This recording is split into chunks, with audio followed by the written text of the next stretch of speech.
Hey everyone, welcome to another edition of Flex and Fiber. Today we're talking about why everyone should hire a personal trainer. And of course, we have a myth buster. I'm going to let Leslie introduce the myth buster in a little while, but let me introduce ourselves. We are Flex and Fiber. Why? Because we lift weights and we what do we Eat do? plant. We eat plants. I'm always going to mess it up a little bit. You're just going to have to take me how I come. I am Carmelle Jean-Francois. I am Coach Carmelle. I work with individuals and I'm working with organizations in order to really cut back or maybe even eliminate sugar. Just because I'm sugar free does not mean I'm sweet free, but it is important that we understand the role that the sugar plays in our bodies, our focus, our function, productivity, all of those things. So I work with individuals as well as organizations so that they can transform their habits and behaviors and also increase productivity, focus, eliminate chronic conditions and stress from their lives by doing so. So I'm going to pass it on over to you, Coach Leslie. Go for it. All right. Thanks, Carmel.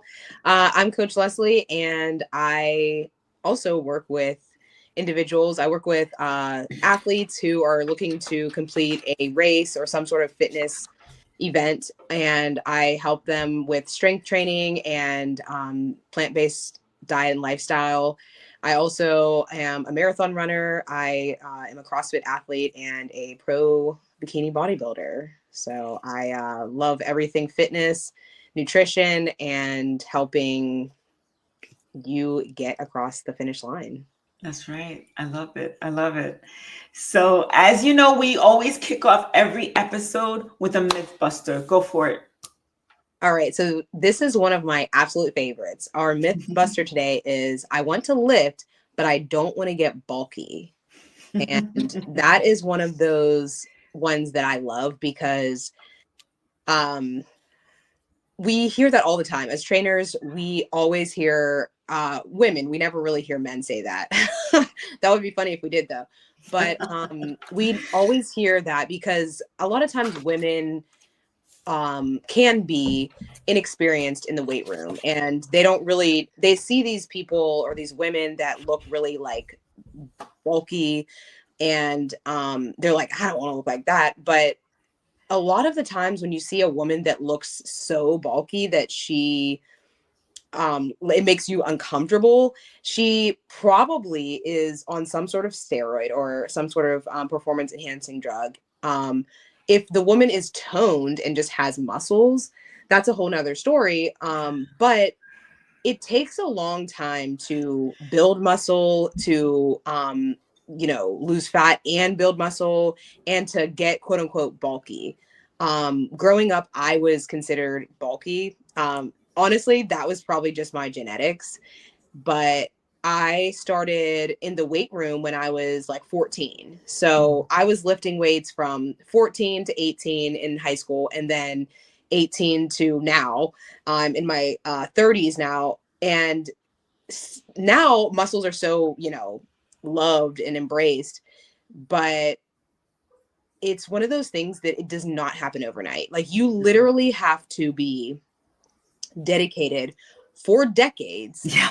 And like it has to be consistent over time. And even then, you might even have to have certain genetics to even be, again, considered bulky, because that's a very like generic word anyway. But if you're just like a regular woman, middle-aged, or anywhere from like 25 plus, it's going to take you years to even get bulky. Building muscle is a slow process. Fortunately for some, the weight loss drugs have been like taking off, and that those are happening very quickly, and you can lose weight pretty quickly. Building muscle, other than performance enhancing drugs, there is nothing out there that you can speed up building muscle, especially as a woman that's over 30, because we just continue to lose muscle as we age. So the myth is, sweetie, baby, Honey. you're not good. Right. You're not going to get bulky because you haven't put in the work. You're not lifting heavy enough, and you haven't been in the gym long enough. So It doesn't happen by magic. It doesn't happen no, overnight.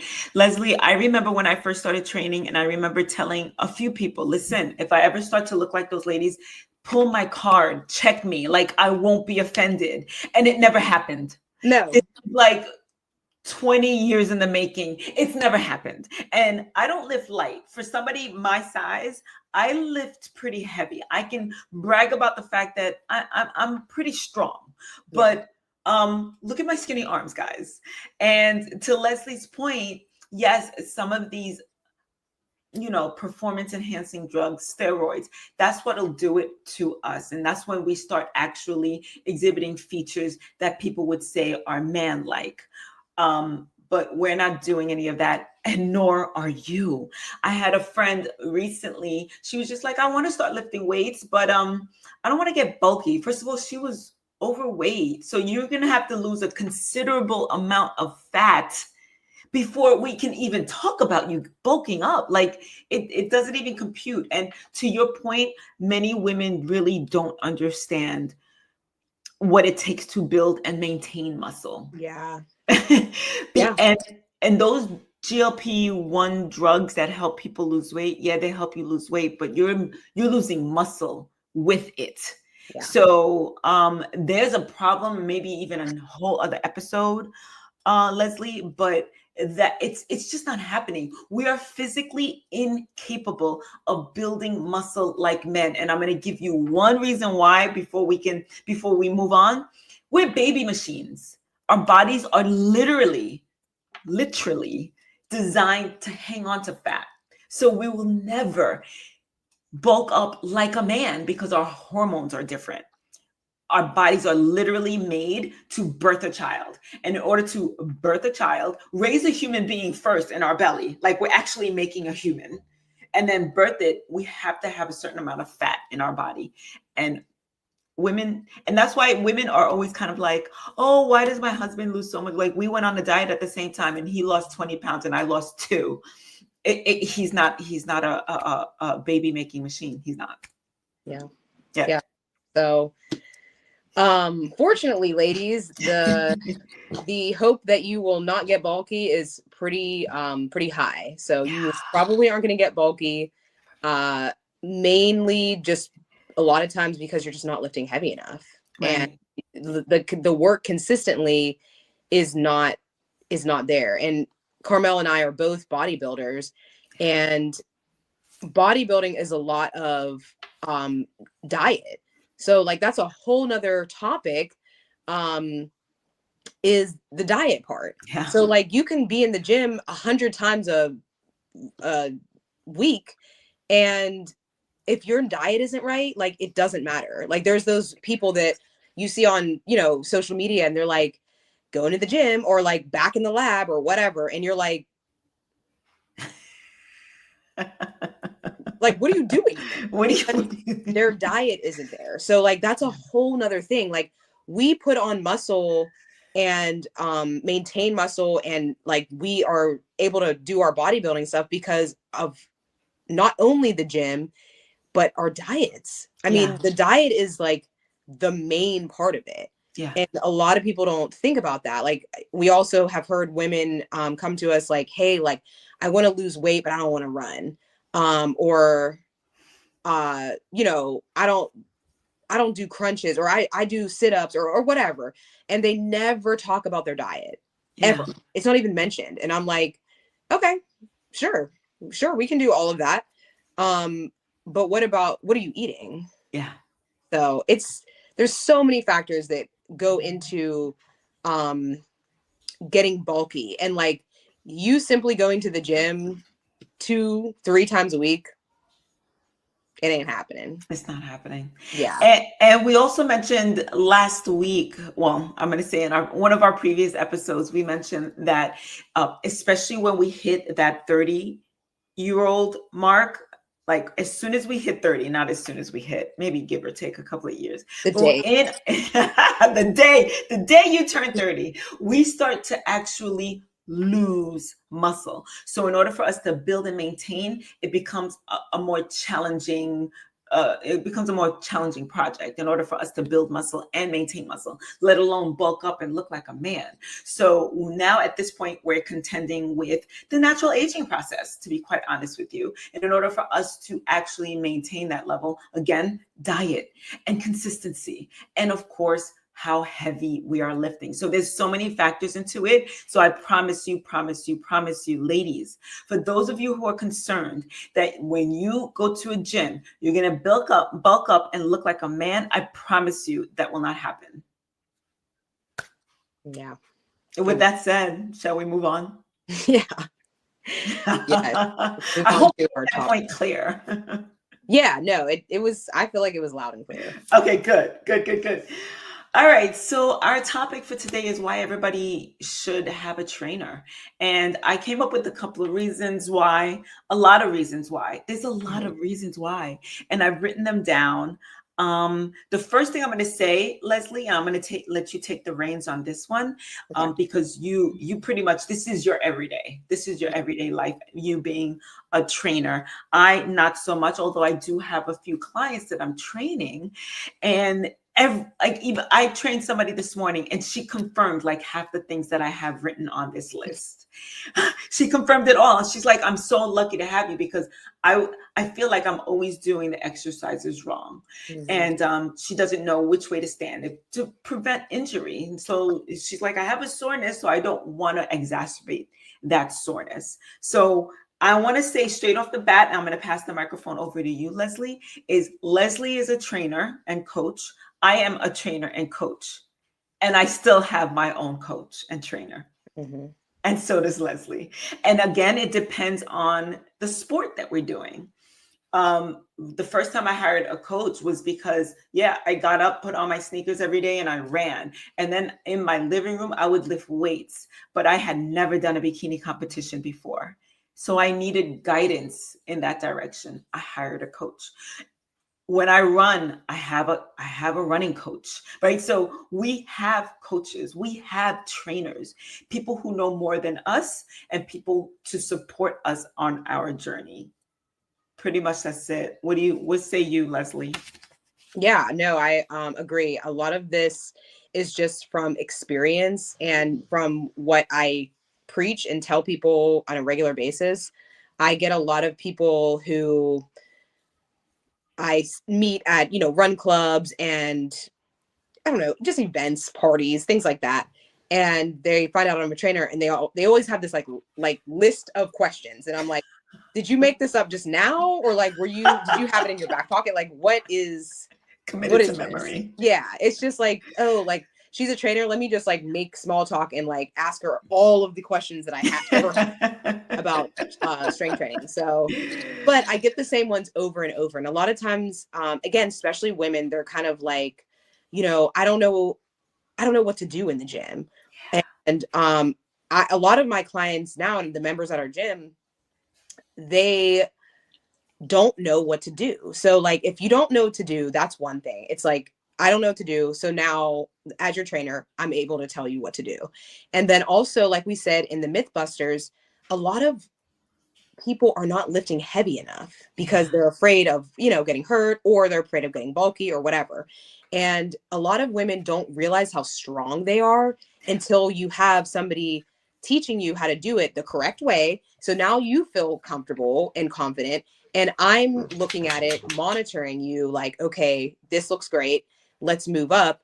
Like you could be in the gym doing the same weight for years, not knowing how strong you truly are. And then people are like, wow, like I'm really strong. And I'm like, yeah, I know.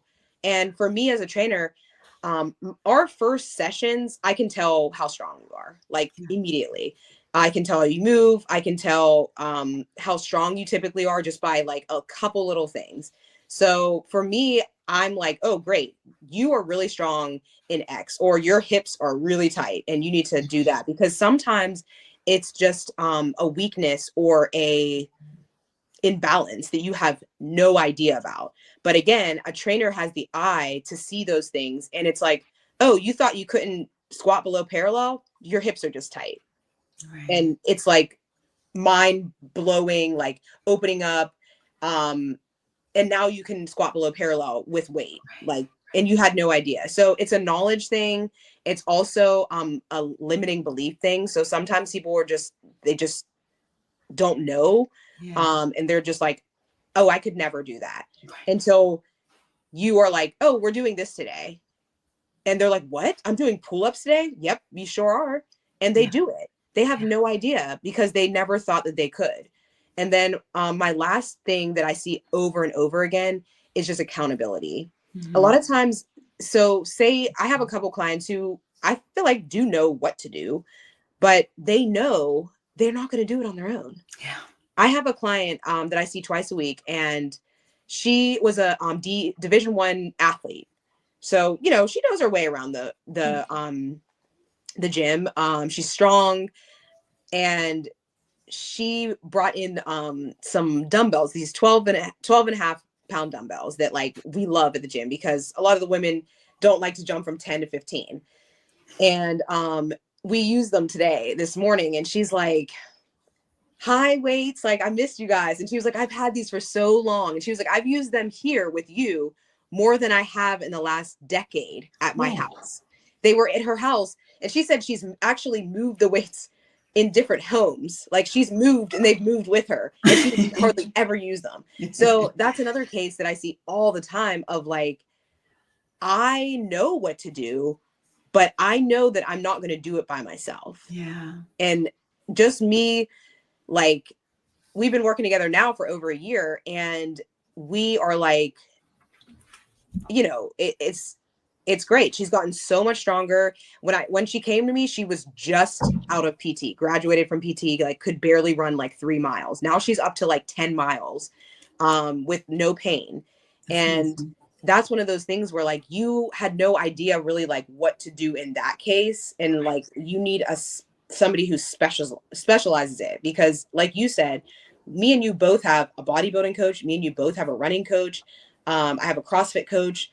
All of the things that I do, I have a coach for. Yeah. And even some like Olympic lifts, like I've had coaches for lifting, and I do that. That's what I do. So like Lisa, one of our coaches has said in the past, even the best surgeons can't do surgery on themselves. Completely.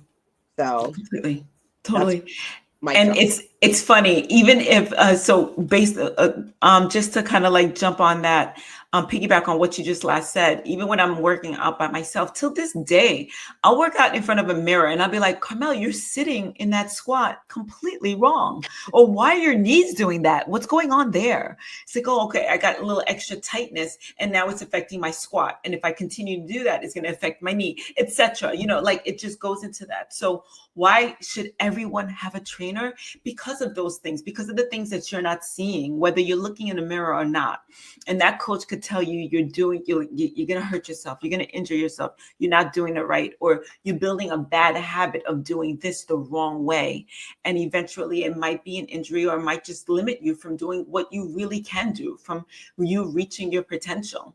And so, even when I train people and I'm just kind of like, even something as small as just kind of like somebody's doing a bicep curl, like this with their shoulders in their ears. And I'm like, relax the shoulders. They're like, I didn't even know my shoulders were way up there. That's right? And so even those little tweaks, and it just goes to show you, and it's simply because we're not doing it because we want to get out of the hard work. Our bodies are literally seeking the path of least resistance. So our bodies we want to do the work, but our body's like, ooh, this is tough. So let's just like contort your body in a way where it's easy for us, type thing.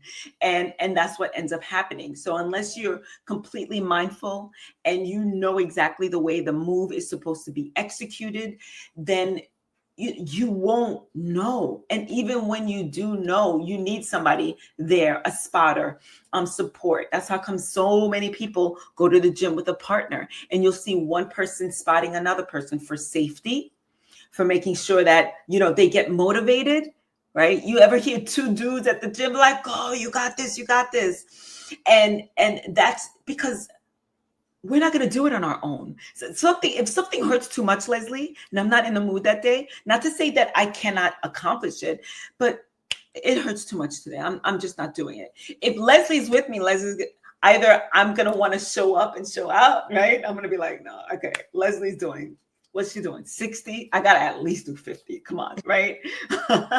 So that's another reason why I feel like people should have coaches or trainers. Another thing is variety. So some people say, they get bored by doing the same things all the time. And there's lots of different ways to really challenge different muscles and different muscle groups. And you could keep it interesting. You could work your form differently, do a different type of exercise, or do the same exercise in a different way than you hadn't before. And of course, so that we can prevent injury as well. Do you have any other ones? I have a whole list here. I can keep going.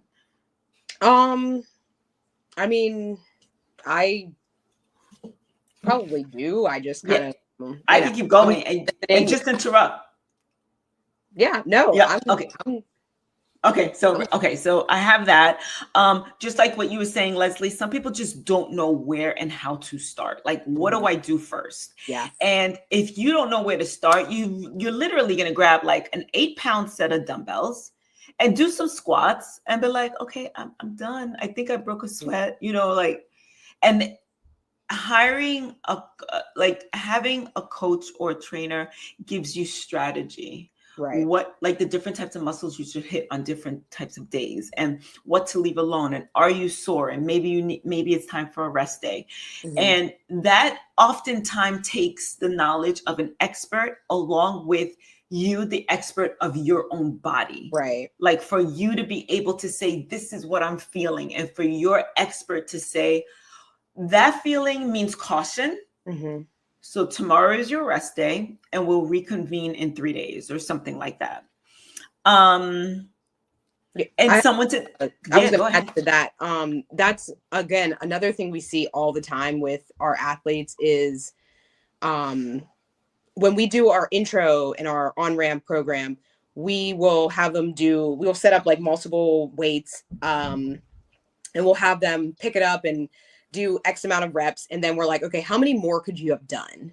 Mm-hmm. And they're like, I probably could have did like 3, or like, if they say like anything like close or over 10, we're like, all right, we're going up. All right, we're going up. But like a lot of times you're not going to go up to something crazy heavy.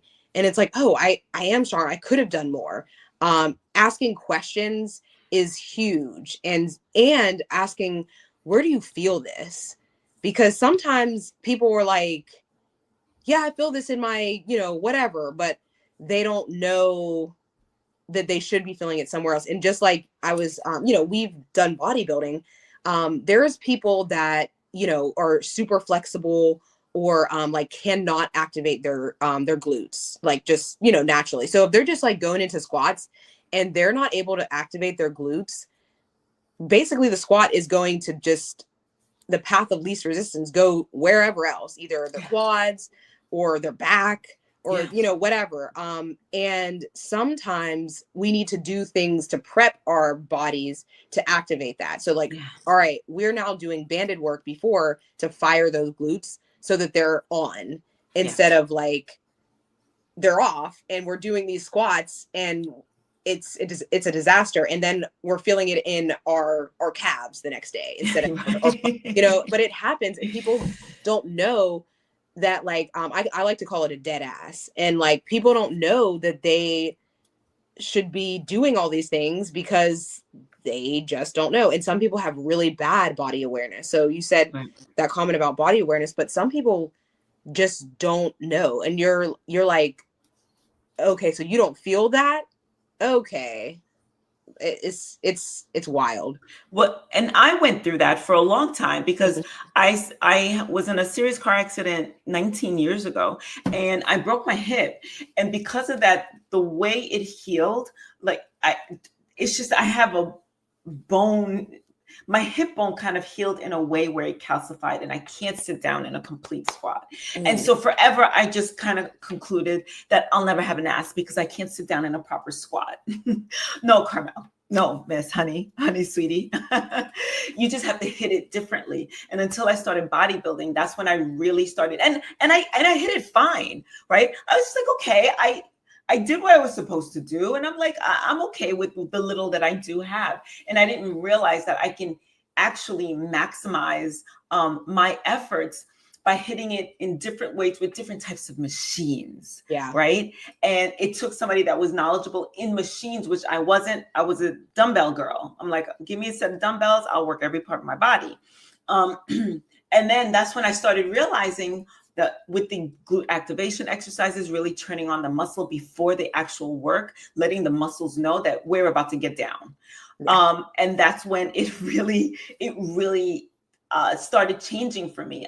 And I got excited. I was just like, I thought that forever glutes was never to be a part of my life anymore. And that's not the case at all. And then the next aspect of it is now being motivated to actually work it, because it's still something that like, it's challenging. It's challenging because it's not been active for so long.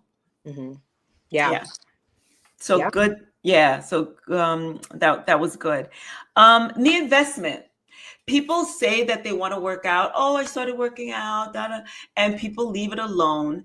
The difference between hiring a trainer and having a gym membership is huge, right? Yeah. You hire a trainer, now you have a relationship with one person, and that person is there to pretty much hold you accountable. Not even by saying, I'm here to hold you accountable, but just the fact that you have a relationship with this person. You have an agreement, right? They're supposed to meet you at a certain given time of day, every week, twice a week, 3 times a week.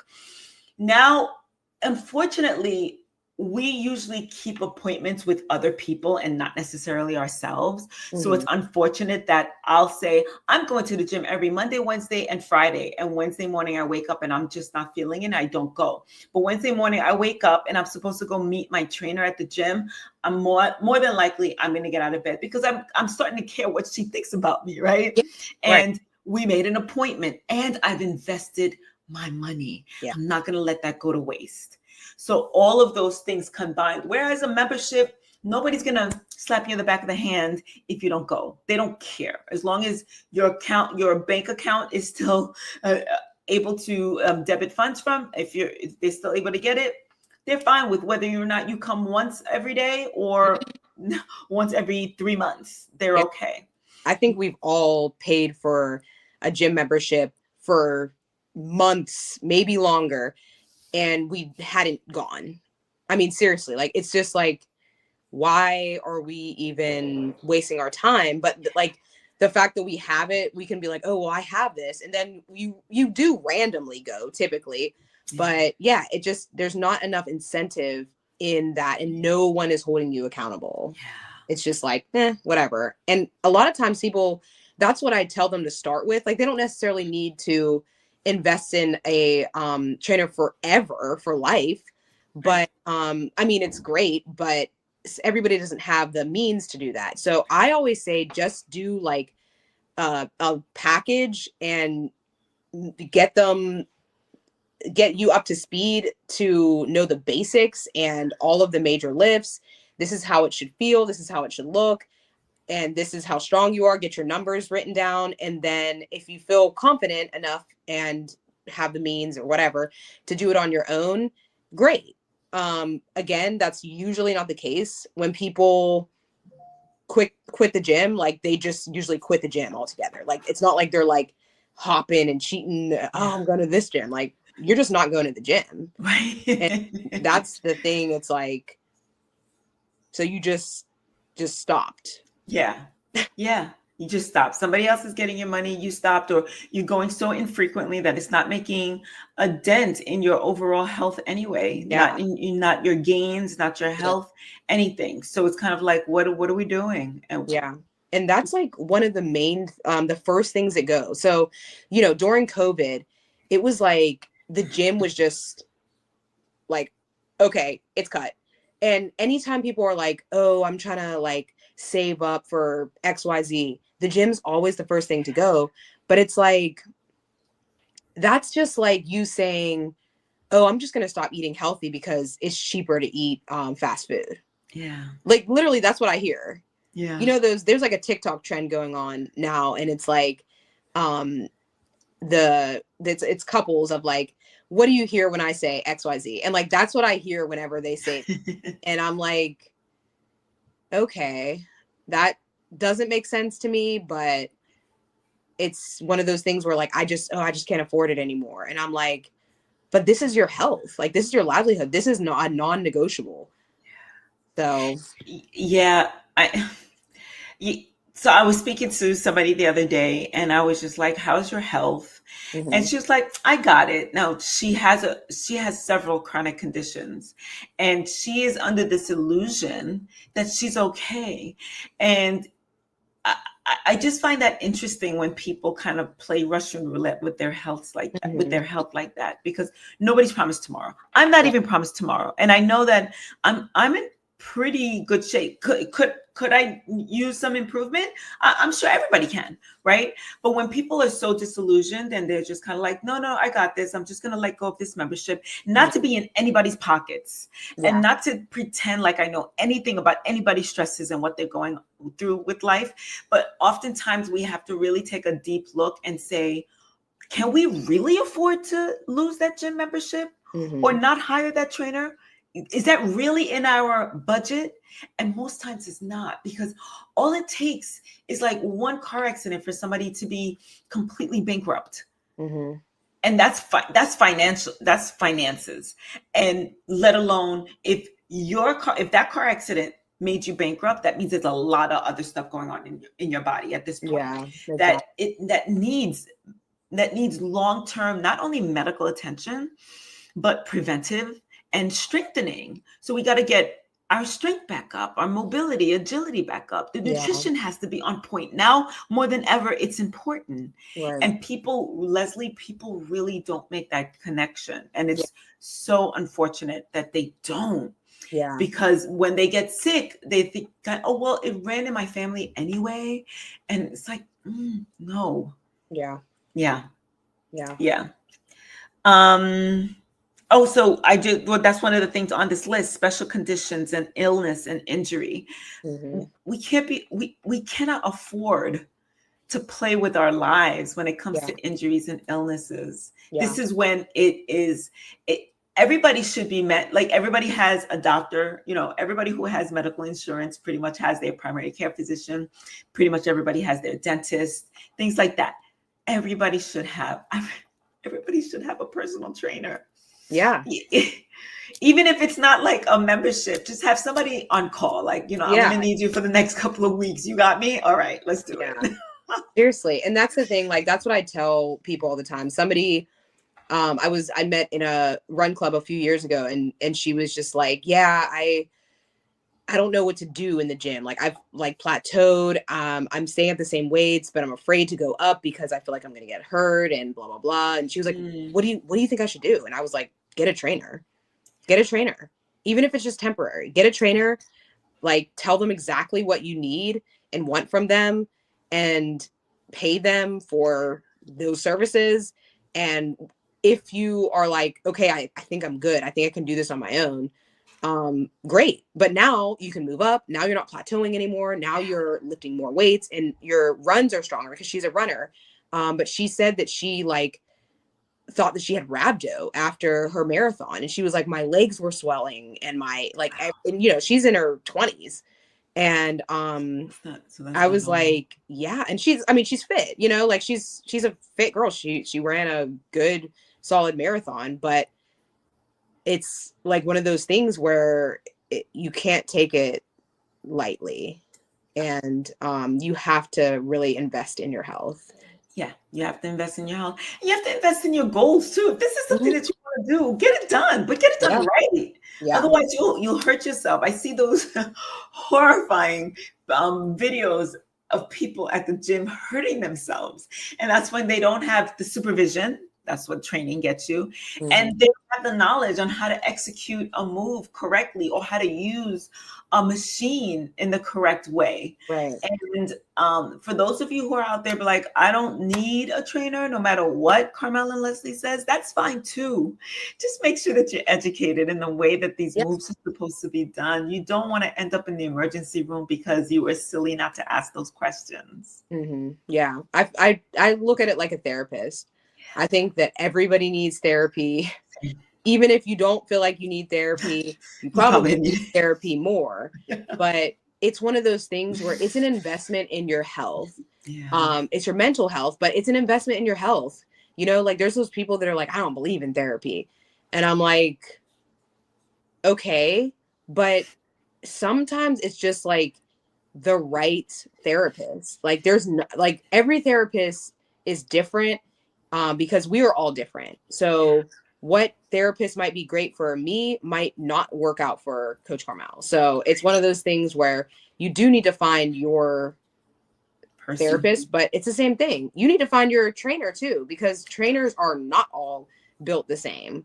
Like Mm-mm. I have had people come to me and like, are you going to yell at me? And I'm like, no, not at all. Like we have a good time. Like me and my clients, like we cut up, like we have a ball, and I'm the same way, like here as I'm with them. And Yeah. but that's not for everybody. Like I'm not everybody's cup of tea, Right. and you have to find your person of like Hmm. who fits your personality, who is actually gonna like put your best interest at excuse me, at hand, and who is going to work well with you, Right. you know? So, And just kind of like a cautionary piece of advice: when your coach or your trainer gets too chummy with you and you spend the mm, time gossiping or talking about life instead of actually getting the work done, that's something to consider too. yeah. I knew somebody that was just like, yeah, she spends more time looking at herself in the mirror than coaching me. Mm, And that's a problem. And you want to be able to nip that in the bud. Don't care about their feelings. yeah. Let them know, like, this is not working for me. I'm paying you good money, not for you to look at yourself in the mirror and not for us to gossip about what that chick over there is wearing. Right. Yeah. So, and then be careful for you too. I mean, it's your money, but if that's what you want to talk about, you're paying your trainer good Yeah. money to gossip on somebody else, then Right. that's your prerogative. But think about all of those things. So, Leslie, that was a great point that you made. Not everybody is built for somebody else. Some people are Hmm. like, this is my lunchtime. I need to be in and out. I have no Hmm. time to be talking about that my daughter is graduating from high school. Like, Right. that's not what I'm here for. Yeah. Yeah. Yeah. So with that said, I think we summed it up rather well. I have a long list of about 10 things. And through our conversation, we really hit all of them. So that's pretty Yeah. cool. Yeah. But if any of you that were listening to this appreciated any part of what we said, we'd like to know. Let us know what you liked. Let us know what we missed, and let us know what you'd like to hear more about. So, Leslie, you want to take us to the next segment of our show? Yeah. So, the last segment of our show is our food for the week. This week is okra. It is not honestly something that I have regularly in my diet, but anytime we have a food on here, we have typically had it before, and we are just giving you options to try new vegetables, fruits, and letting us know really like how you cook it. Okra is one of those things you can a lot of times in down south or the southern food, we would fry it. Um, Obviously, like me and Coach Carmel don't really like fry foods, but you could saute it. You could put it in soup. There's a lot of different ways to eat okra. So Yeah, so I remember my mom used to make like white rice Mm. and she would put the okra in there. Now, if Mm. anybody knows okra and why it's not really a favorite vegetable is because it has a very slimy Yeah. texture. And I think that's why people would fry it and maybe Yes. even bake it. I've baked it before to Yeah. dry it out a little bit. Hmm.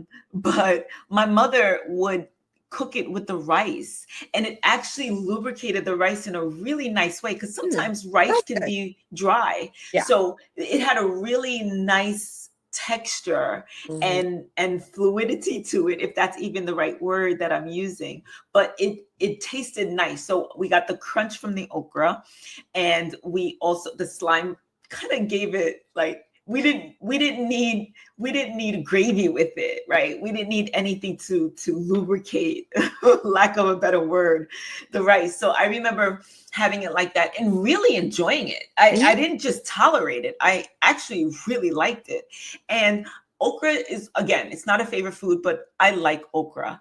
Hmm. And so yeah, just like what Coach Leslie was saying, you could put it in soups, you could bake it if you don't want, that slimy texture. I don't mind it. Yeah. But I kind of want to go over why okra is so amazing. Okra, especially for women, ladies out there, okra, because of its texture, it really gets the juices flowing. It really does. So I had somebody, a doctor friend of mine, that said that okra was really, really good for perimenopausal women, especially with the fact that perimenopausal women, not all women, but some women experience a lot of vaginal dryness. And she was just like, I'm going to try okra water. And okra water, all you take, you of course, you wash your okra, you cut it up, you put it in a container with water, and all of that texture, like that slime, falls into the water. You drink it. Not saying it tastes pleasant, but I'm saying that you drink that for enough days, and not only will your skin start. Okra is a vegetable, so okra has all of the benefits that so many vegetables have: the antioxidant, the magnesium, all the vitamins, the minerals that really help with our immunity. It has polyphenols, magnesium, which magnesium is amazing, especially for women, and not only during menopause, but also childbearing years and pregnancy. It's supposed to help with pregnancy. It's supposed to help with the birth, because it helps that baby slide right on through, for the same reason why we said that it keeps the juices flowing. So like I was saying, the doctor friend of mine, she tried it, and I wanted to keep up. Like, she was having like daily YouTube videos talking about how it affected her libido, or the dryness issue. And I never really watched her through, but she was like, I had it today, and I'll let you know how it feels tomorrow, etc., etc. But there is research that shows it's supposed to help lubricate these certain areas. And just to make sure that I'm not forgetting anything, has plenty of fiber, so it's amazing for our digestion. It helps with hormones, which includes acne, PMS, mood swings, irregular period cycles, helps with pregnancy as well as the birthing process. It has antioxidants, polyphenols, high potassium. It helps in our immune system, skin, bones. It regulates blood sugar levels, which I was really kind of like, yes.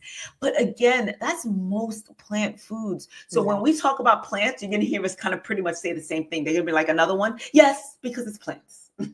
And plants are amazing. So don't pass up okra next time that you see it. In fact, if you want to run a little experiment, Leslie, maybe we might run one of ours as well.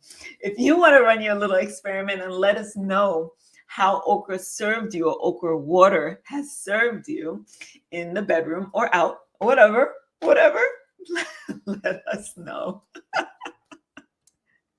Leslie, I can get fresh sometimes. I just kind Yeah, of toned it got real down. crispy. So with that said, let us know if you cook or try okra. We would love to hear that. And I think that's it for this week. Any parting words? No, that's it. Thanks again, always, for joining. Like, follow, subscribe, and we will hope to see you next week. We'll see you next week. All right. Bye. See ya.